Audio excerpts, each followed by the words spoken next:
Hey guys, it's Raul again, and today I'm bringing you monthly recommendations for the month of October. Now, as usual, monthly recommendations is a Goodreads group created by Trina from Between Chapters and Kayla from the channel Kayla Rain. Both of their channels will be linked down below, as well as the Goodreads groups for you guys. Now, I haven't done a monthly recommendations in a couple of months. I used to do these every single month religiously, and for some reason I just stopped for a while because I was just crazy. Things got crazy. And then I saw that this month was mysteries, and I know I talk about mysteries a lot on this channel because I tend to read them very frequently, but I have a couple of books to recommend for you guys that aren't as well known. One of them is probably more well known than the other ones, but I have three other ones that aren't as well known and I don't really talk about on this channel as much. So yeah, I just wanted to go ahead and mention those as great mysteries that I definitely recommend. The first book that I have to recommend for you guys is The Dinner by Herman Koch. This is an adult mystery, and I believe all of the books that I have on this list are adult mysteries,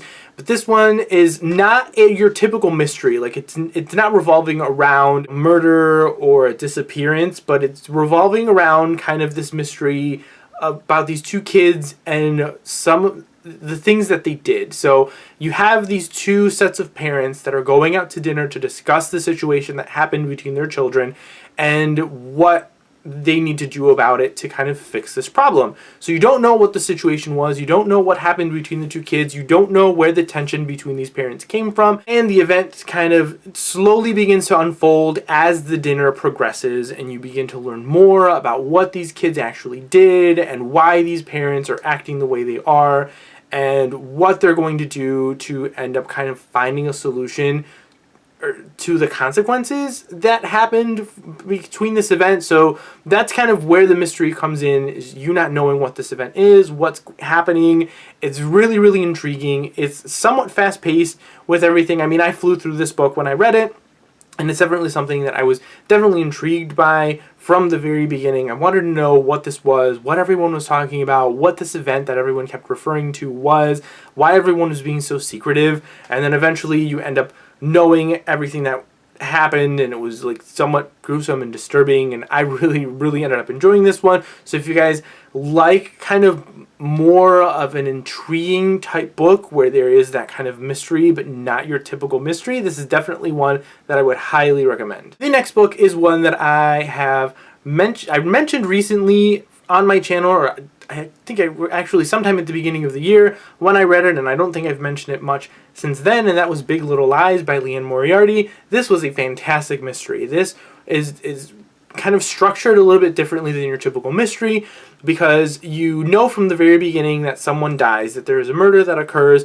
but you don't know who was murdered and who murdered the person. So on top of you trying to figure out who the murderer was, you're trying to figure out who the person who gets killed is. So you go back, I think it's 6 months in the past after that introduction, and things slowly start to move forward up until the day of the murder. So you don't know what's going on, you don't know who's going to get murdered out of all of these characters, and I thought this was really intriguing. This was kind of like a darker version of Desperate Housewives, is kind of what I've heard it being described as, and I definitely agree on that description. If you guys enjoy Desperate Housewives and those kind of that kind of mystery that, all of that TV show had, this is definitely something similar, but with darker themes. Definitely darker themes. There are definitely trigger warnings for abuse and that kind of thing in this one, so definitely keep that in mind. This was definitely a very, very intriguing mystery. The characters and the dialogue was very witty, but dark at times. I just really enjoyed Liane Moriarty's writing and how she structured this mystery and how things played out in the end, and that shocking reveal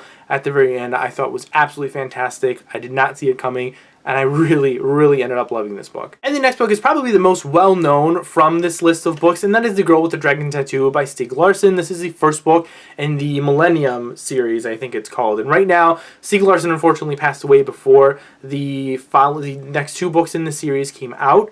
But he had written, I think it was he wrote the manuscripts for the next two books, and then they eventually were released after his death. And then from book 4 on, there's another author that's writing these books, but I haven't read any of them since then. I've only read the first two books, but this first one revolves around the mystery of this girl who goes missing, and then 40 years later, I believe it is, her uncle starts receiving these butterfly pictures that he used to receive from his niece back when she was alive, and then 40 years later he starts receiving these butterfly pictures again, and is wondering what's going on because his niece obviously disappeared. It's been 40 years, so everyone believes that she's dead, and he doesn't know who's sending him these butterfly pictures again. So then our main character, Elizabeth Salander, kind of comes in with the help of kind of this other guy named Michael, and they team up to solve this mystery of this disappearance of this girl. What's going on? Because the mystery was never solved. The girl disappears and no one ever knows where she went. So it revolves around kind of them trying to figure out where this girl went, what happened to her, and who is sending him these butterfly pictures 40 years after. And I absolutely loved this one. This was definitely a very intriguing book. It's very slow at times. So, this is another book that you should go into cautiously because it's so slow and because it also has very intense kind of abuse and rape scenes. So definitely keep that one also in mind if you do decide to pick this one up, because they are very strong and they happen multiple times also. But this is definitely an intriguing adult mystery that it definitely kept me on the edge of my seat throughout the entire thing, and I was definitely pleased by how things ended, and the big reveal at the end was definitely not disappointing at all. I loved this book from beginning to end, except for those small kind of slow parts within it, but other than that, it was definitely a really, really enjoyable mystery. And the last book I have to recommend to you guys is the first Dean Koontz book that I actually ended up completing, and that is Velocity by Dean Koontz. I've talked about Dean Koontz before. He's absolutely one of my favorite authors, and this is the first book that I read by him. This follows our main character who receives a note one day that says that if he takes this note to the police, that the killer will murder a certain person. I think it's a school teacher. And if he doesn't take the note to the police, that he will murder an elderly woman instead. So he's kind of put into the predicament of, is this real? What's going on? Who is this person? Is he serious? Are they really going to kill someone? Because either way, if he tells the police or he doesn't tell the police, someone's going to end up dying regardless. So he's kind of put into the situation of what's going on. The murder happens, and then more murders start to happen after that. He starts getting more notes that start telling him to do different things, and more murders start to happen, and he's trying to like uncover who this killer is, who's sending him these notes. It's like insanely fast-paced. It's so good. It's definitely what got me into Dean Koontz and his writing style and everything, because it was just like so fast-paced and so amazing. I loved this mystery. It was so intense and just like amazing. I don't think I've actually like talked about the synopsis of this book before on this channel, but there you go. If it interests you guys, definitely check it out. Like I said, it's what got me into Dean Koontz and his writing, and I think this is a very, very solid mystery that I absolutely enjoyed and is one that you can like fly through. So yeah, guys, that is it for some of my mystery recommendations. Comment down below, let me know what your guys' favorite mysteries are, and if you guys have read any of the mystery books that I've mentioned in this video, definitely let me know your thoughts down below. Thank you guys all again for watching, and I will see you all next time.